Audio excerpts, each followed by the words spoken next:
तर महाराष्ट्रामध्ये आणि देशभरामध्ये लहान मुलींवर महिलांवरती अत्याचाराच्या घटना वाढत आहे आणि आपल्या माणुसकीला कलंक लावणाऱ्या घटना प्रत्येक दिवसामध्ये घडत आहे.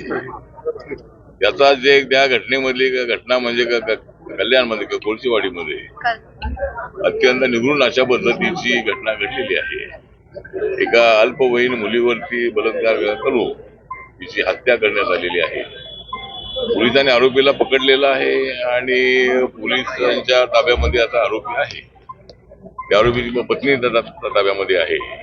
आताच मी मित्रा कुटुंबाची भेट घेतलेली आहे आणि त्यांनी कळवून मला सांगितलेलं आहे की हा जो आरोपी होता तो गुंड होता.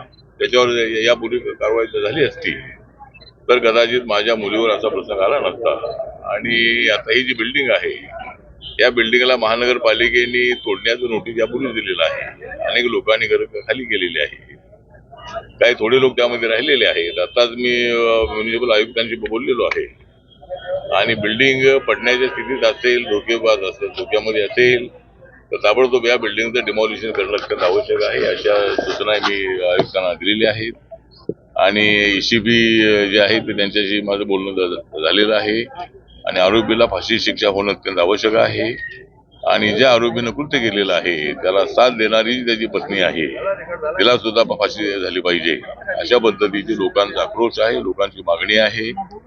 माननीय मुख्यमंत्र्यांना सुद्धा हे कुटुंब आमदार मॅडम घेऊन त्यांना भेटलेले आहेत, गायकवाड मॅडम.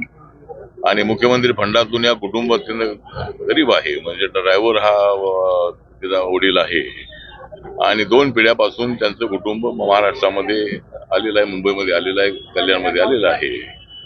आणि अशा पद्धतीनं जी घटना आहे अशी घडणं योग्य नाही. त्या घटनेचा मी तीव्र निषेध करतो. सामाजिक न्याय अधिकारिता मंत्रालयाचे राज्यमंत्री म्हणून, RBIचे अध्यक्ष म्हणून अशा पद्धतीच्या घटनांना थांबवणं अत्यंत आवश्यक आहे. ही माणुसकी जी आहे ती कुठं गेलेली आहे सांगता येत नाही आहे.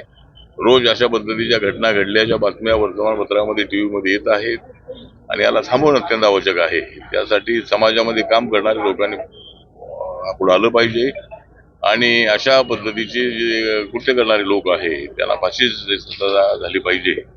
अशा पद्धतीची आपली मागणी आहे. आणि या कुटुंबाला एक चांगली आर्थिक मदत जी आहे ती आर्थिक मदत सरकारच्या वतीने मिळाली पाहिजे. आमच्या पक्षाच्या वतीनंही काही थोडी मदत त्यांना आम्ही देण्याचा प्रयत्न करणार आहोत. आणि हे कुटुंब अत्यंत गरीब आहे आणि या कुटुंबाच्या पाठीशी सगळं कोळसेवाडी, कल्याण आणि सगळा महाराष्ट्र उभा आहे. एवढंच या प्रसंगी मी सांगतो.